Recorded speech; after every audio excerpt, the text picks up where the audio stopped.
एवढी शानी आहेस का? होय पोरांना नाव ठेवू नको. नाही रंग गेला तर पैसा परत ह्यांचं फेडायचंय काय नवसाचं नाव पेटवून शिकरवून टाकायचंय.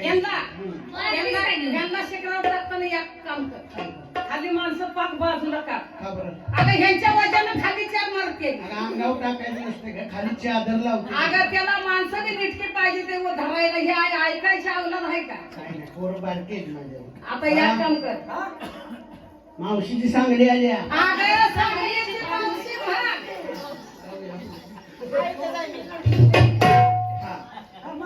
कोल्हापूरची मावशी आल्या. हे आले बघ कोल्हापूरची.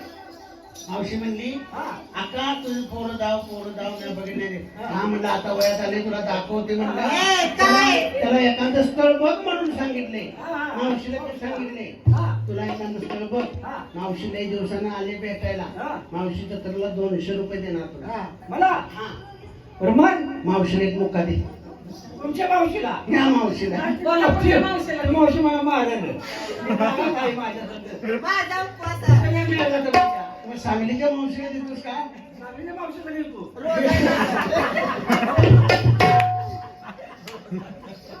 हे बघ, ही पोरं दिवसा बाहेर काढू जा ह्याला. त्याला रातचं बाहेर काढू नको. का बरं? अगं एखादी आई बाई नवीन नांदायला आलेली असते.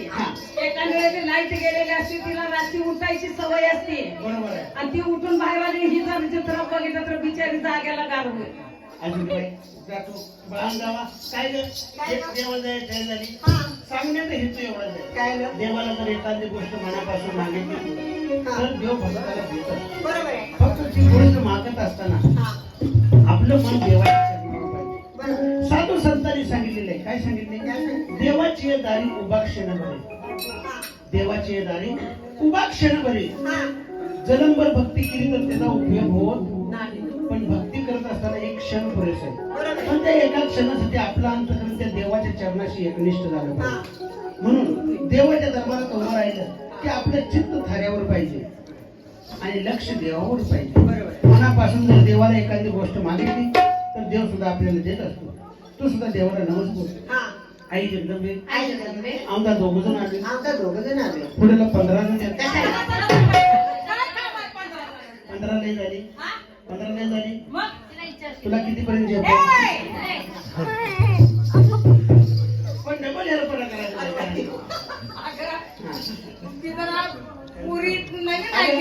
पूर्वीच म्हणायचं आता दोघं येताना तिकडं एक मूल सुखी कुटुंब आहे का नाही.